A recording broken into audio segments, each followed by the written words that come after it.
Every organization I have ever worked with has a change initiative that failed, a new system that people ignored, a restructure that created more confusion than clarity, a strategy that looked compelling on paper and died in implementation.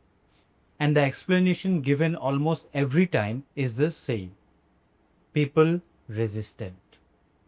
But here is what that explanation misses entirely. Resistance is not the problem. Resistance is information. And leaders who treat it as an obstacle miss the most valuable data available to them. Change resistance is one of the most misunderstood phenomena in organizational life. Most leaders approach change with a communication model. Here is the change, here is why it is necessary, here is what you need to do.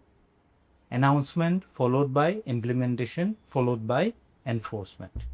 And when people do not adopt the change or adopt it superficially while maintaining old behavior underneath, the conclusion is that the communication was insufficient. So more communication follows, more emails, more town halls, more cascaded messaging, which also does not work because the problem was never communication. People do not resist change because they do not understand it. People resist change because of what the change costs them. Every change, even a positive one, requires someone to give something up: a familiar process, a known way of working, a sense of competence in their current role, status, relationships, identity.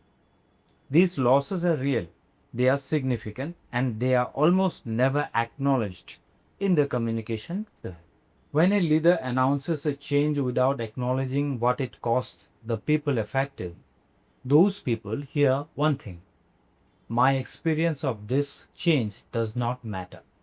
My loss is invisible to the person asking me to bear it. And invisible losses produce visible resistance.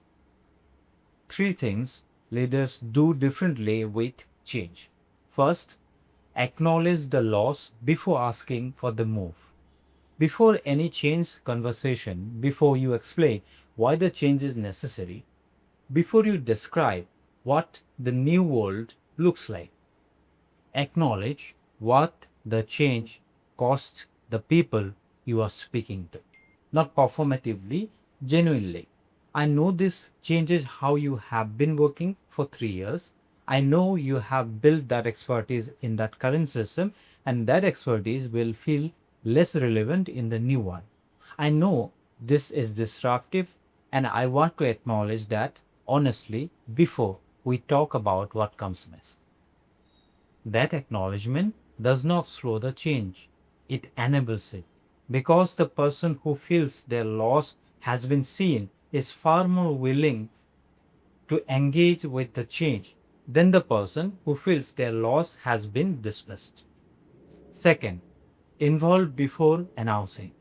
The most expensive change implementations are the ones where senior leaders design the change entirely and then announce it fully formed to the people who will be affected. Because the people who will be affected almost always have information that the designers do not. They know where the friction points will be. They know what the current system actually does that the new one might not. They know which parts of the change will work and which parts will create problems.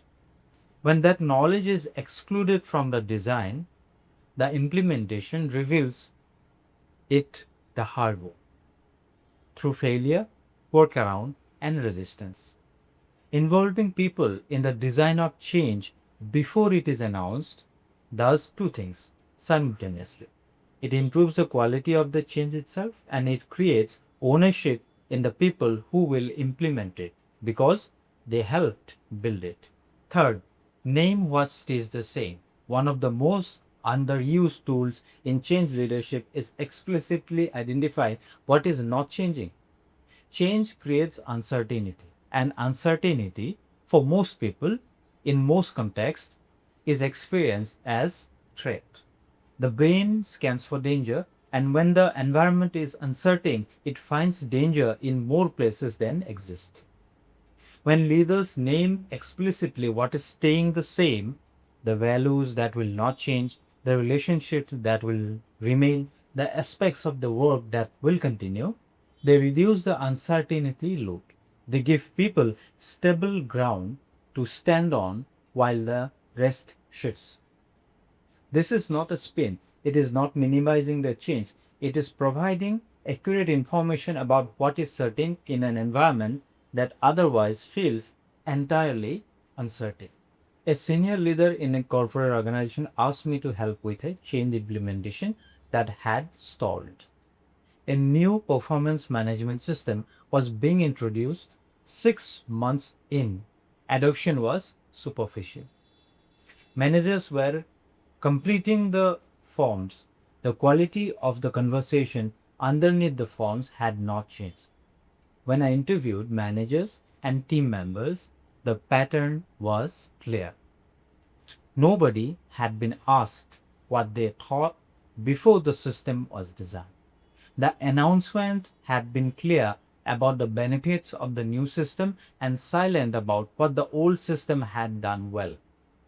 And the losses, the informal relationship based processes that had genuinely worked for some managers, had never been acknowledged.